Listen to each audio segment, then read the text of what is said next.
다음은 목사님들의 설교를 성도들을 향하여서 동기부여하는 데 대한 내용으로 강의하겠습니다.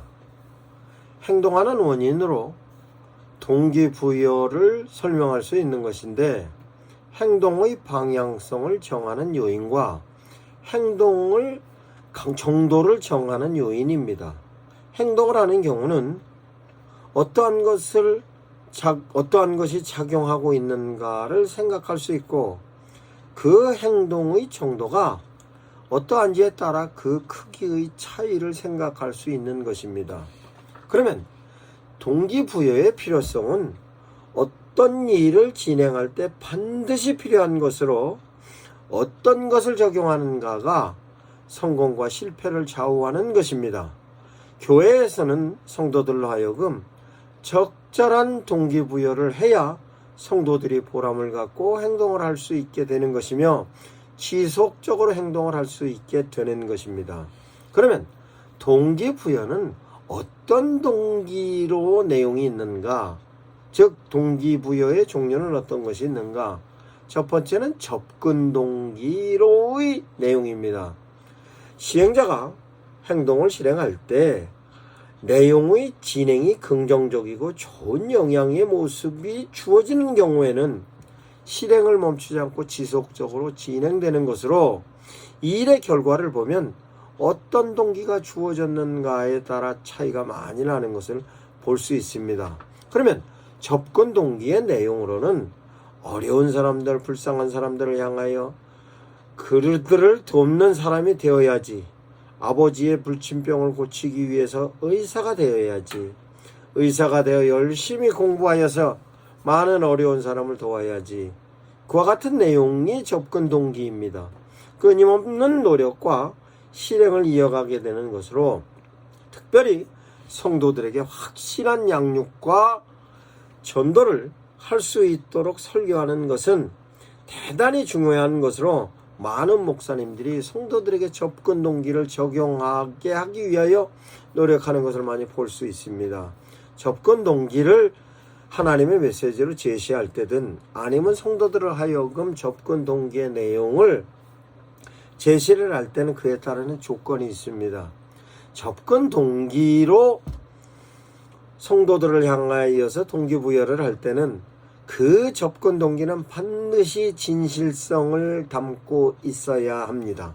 즉, 과장되거나 왜곡되거나 비논리적이거나 투명하지 않으면 실제적으로 어떤 강요의 모습으로 다가올 수 있는 것입니다. 즉, 진실성에 대한 것은 논리적이며 투명하고 보편적인 내용 가운데서 실제적으로 성도들이 공감할 수 있는 데 대한 내용으로 제시해야 하는 것입니다.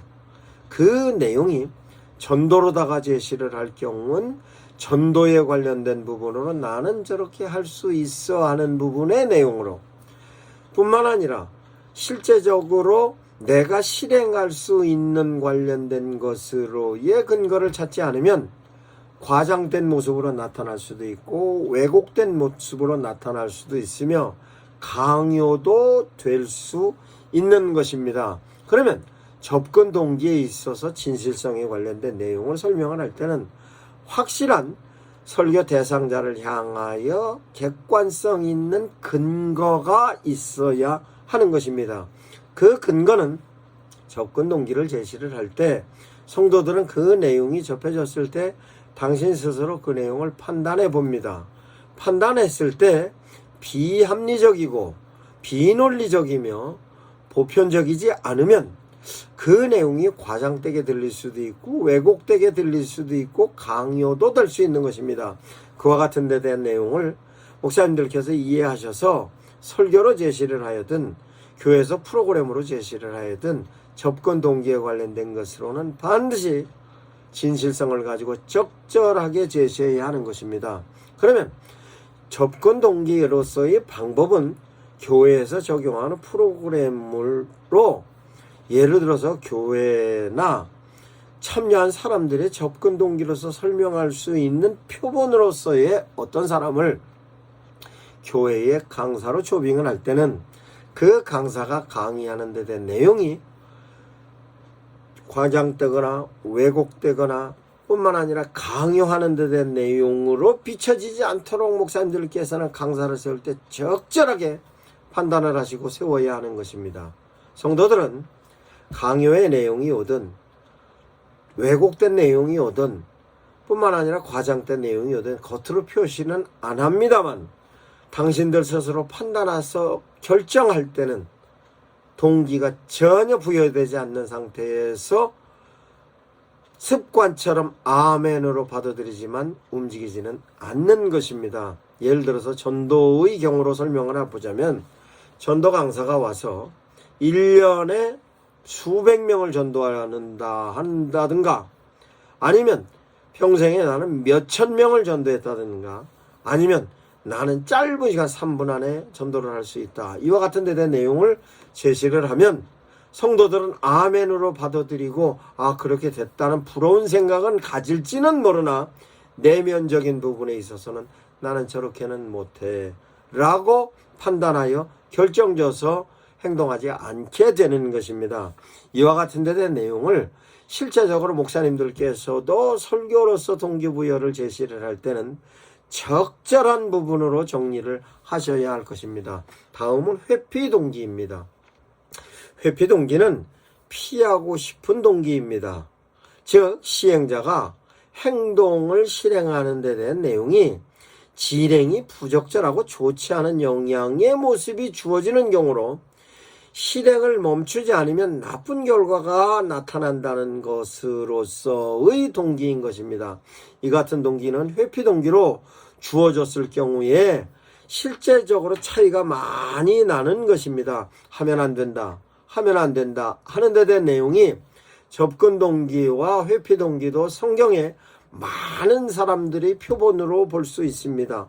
회피 동기의 경우에는 저와 같은 행동을 했을 때 저와 같은 부분으로서 실천을 했을 때의 결과는 예를 들어서 사울과 같은 경우라든가 가룟 유다와 같은 경우라든가 뿐만 아니라 성경에서 하나님께 불순종했던 사람들이 하나님으로부터 책망받는 데에 대한 모습이 제시되면 그것을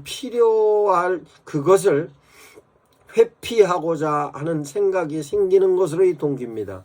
그것은 성경의 인물뿐만이 아니라 실제적으로 요즘 TV 채널을 통해 뉴스를 보면 실제적으로 도덕적인 부분에 문제가 되는 사람들 뿐만 아니라 여러 가지의 사건 상황을 통해서 보면 실제적으로 저와 같은 모습에 안타까워 저렇게 되지 말아야지 자녀들을 향하여서 저와 같은 모습은 피하게 해야지 하는 부분으로서의 동기가 회피 동기인 것입니다.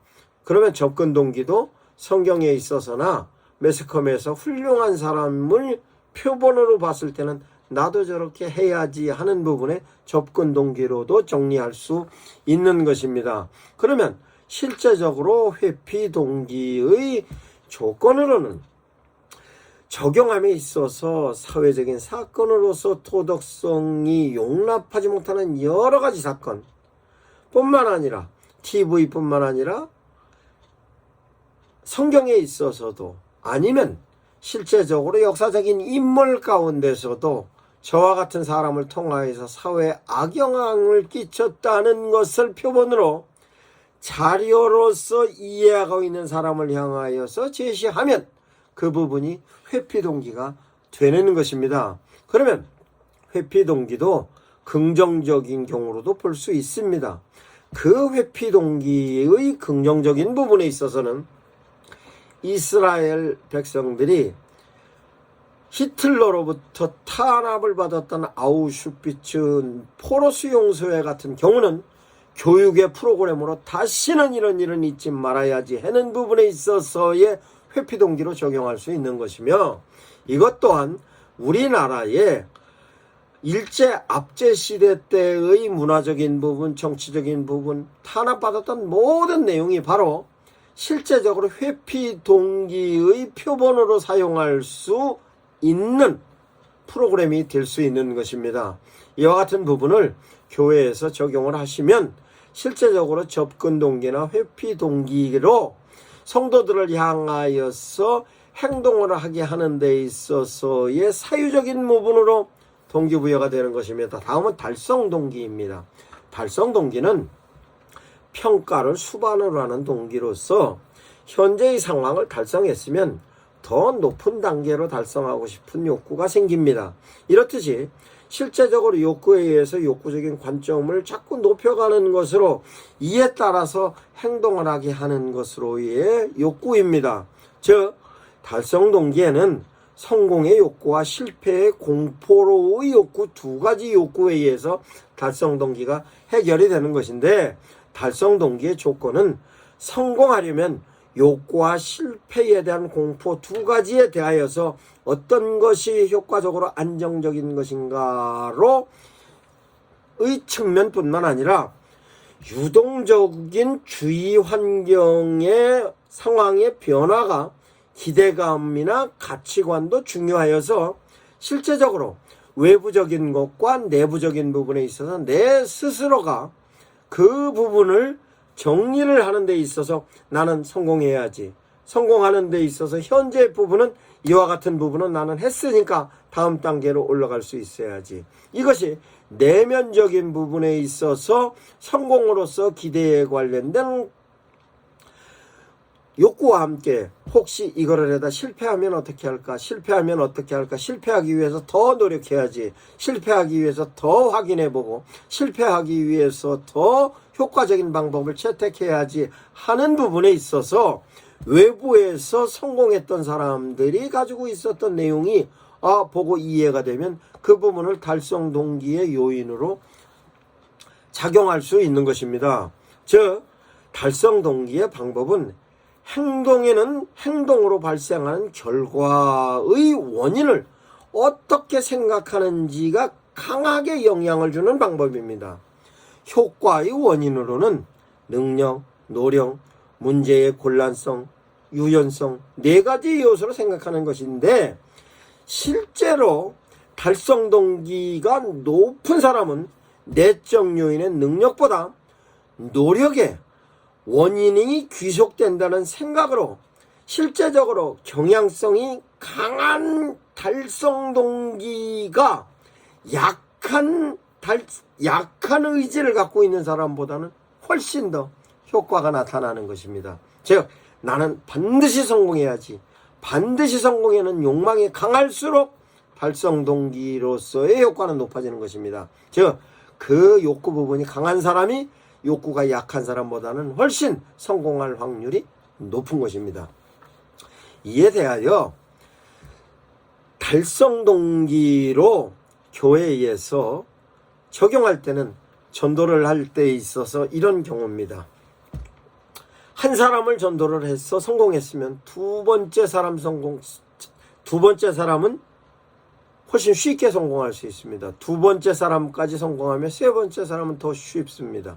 이와 같은 데 된 내용을 기업체에서 세일즈맨들을 향하여서 교육할 때 아이스 브레이크라 해서 첫 번째 끊는 오다를 어떻게든 끊게 주위 사람들이 분위기도 만들어주고 끊게 합니다. 그러면 두 번째는 나도 할 수 있어, 두 번째 끊으면 세 번째 할 수 있어. 그래서 첫 번째 아이스 브레이크 끊어지면 그 사람은 실제적으로 프로 세일즈맨이 된다고 그와 같은 데 된 내용을 기업체에서 많이 활용을 하고 있습니다. 교회에서도 한 사람만 전도하면 그 사람은 교회에서 전도로서 성공할 수 있는 전도자가 되는 것입니다. 다음은 자연 발생적인 동기입니다. 자연 발생적인 동기는 호기심으로 가지고 있는 관심에 의해서 나도 한번 해볼까, 나도 한번 해볼까, 이래서 자연적으로 발생되어지는 동기입니다. 그것은 외부에서 외부적인 영향을 의존하지 않고 스스로가 정리해보는 것입니다. 그래서 실제적으로 스스로가 TV를 보다가도, 책을 보다가도, 아니면 스스로 생각해 보다가도, 아니면 부모님을 보고도, 성도들을 보고도, 목사님을 보고도 스스로가 이제 해야지 해서 내면적인 면에 있어서 발생되는 것입니다. 그것은 발생되는 데 대한 내용이 지적인 호기심이 높은 사람과 아니면 유아들의 경우에 아주 잘 나타납니다. 자연 발생적 동기의 조건은 호기심뿐만 아니라 스스로 과제를 설정하고 그것을 달성하려고 하는 그 사고에 의해서 문제를 해결하려는 자율성으로서의 문제를 해결함에 따라 유능함을 스스로가 확인하는 것으로 자신감 등이 동기가 되는 것입니다. 일반적으로 자연 발생적 동기에 대한 근거로서의 행동은 지극히 효율적이며 계속적으로 지속할 수 있는 것입니다. 예를 들어서 공부를 함에 있어서 성적을 스스로가 높여서 그 맛을 본 친구들은 계속 공부를 열심히 하고 싶은 생각이 드는 것이 바로 자연 발생적인 동기입니다. 이것을 이루기 위해서는 도전적인 선택적인 상황을 상정해 주면 문제를 해결하고자 하는 동기가 계속적으로 생깁니다. 문제나 상황이 지속적으로 제시되면 자신을 발전시키는 것이라고 스스로 생각하는 것으로 만들어지는 동기인 것입니다. 그러면 자연 발생적인 동기와 함께 외부 발생적 동기입니다. 외부 발생적 동기는 외부에서 오는 영향에 따른 동기부여입니다. 예를 들어서 어떤 일을 하면은 그 부분에 있어서 보상은 이렇게 하겠다 라고 하는 것이나, 아니면 당신은 교회에서 직분이 집사이기 때문에, 장로이기 때문에, 권사이기 때문에 이런 걸 해야 합니다. 이와 같은 부분으로 외부에서 의무로나 보상으로나 강제성을 띠는 데 대한 내용으로서 제시하면 발생되는 동기부여입니다. 그러면 이 부분에 있어서는 실제적으로 다른 동기에 근거한 행동이기 때문에 그 자체가 목적이지만, 외부 발생적인 동기는 외부의 영향을 근거로 하는 것이기 때문에 행동은 어떠한 목적을 위해 달성되는 것입니다. 그러면 실제적으로 동기부여가 목적이고 동기 유발이 수단이면 안 되는 것입니다. 그러면 이와 같은 데 대한 동기부여의 조건은 강제로서의 외부 발생적 동기가 가장 자발성이 낮은 전형적인 동기이지만, 자기 스스로 가치관이나 인생 목표와 일치하는 경우에는 그 부분에 있어서로 채택하여 적용합니다. 그러면 외부 발생적 동기부여의 방법에는 실제적으로 외부에서 강요하는 것입니다. 당신은 집사이기 때문에 전도해야 됩니다. 당신은 장로이기 때문에 전도해야 됩니다. 당신은 권사이기 때문에 전도해야 됩니다. 라고 강제성을 띠고 의무감을 주면 움직이게 되는 것입니다. 뿐만 아니라 외부 발생적인 부분에 있어서 보상을 해준다는 것으로 그 보상에 관련된 내용으로 제시하면 그 보상에 따라서 움직이는 것으로서로 실제적으로 가장 효과적으로 사람을 빨리 움직이게 하는 방법 중에 하나인 것입니다. 그러면 체벌에 관련된 내용도 체벌로서도 외부적인 영향으로서의 동기부여가 가능한 것입니다. 이와 같은 내용은 실제적으로 동기부여를 주제로 하는 설교는 성도들을 적절하고 정확하게 성도들의 상태와 상황과 여건과 조건을 정확하게 분석한 후에 동기부여의 방법을 채택해야 하는 것입니다. 그것이 전도로 갈 것인지 양육으로 갈 것인지 뿐만 아니라 성도들로 하여금 결단하게 할 것인지 변화하게 할 것인지 이에 관련된 내용이 실제적으로 동기부여를 통하여서 성도들이 많이 이루어지고 그것을 목사님들께서 설교로 선포하는 경우가 대단히 많이 있는 것입니다. 이와 같은 부분에 있어서 동기부여의 내용을 적절하게 활용을 하시면 그 동기부여의 방법에 의해서 효과는 극대화될 수 있는 것입니다. 그러면 동기부여 설교에 대한 내용을 샘플링하는 것과 동기부여 설교를 하였을 때의 그 내용을 진단하는 내용을 동기부여 설교 두 번째, 세 번째로 강의하겠습니다.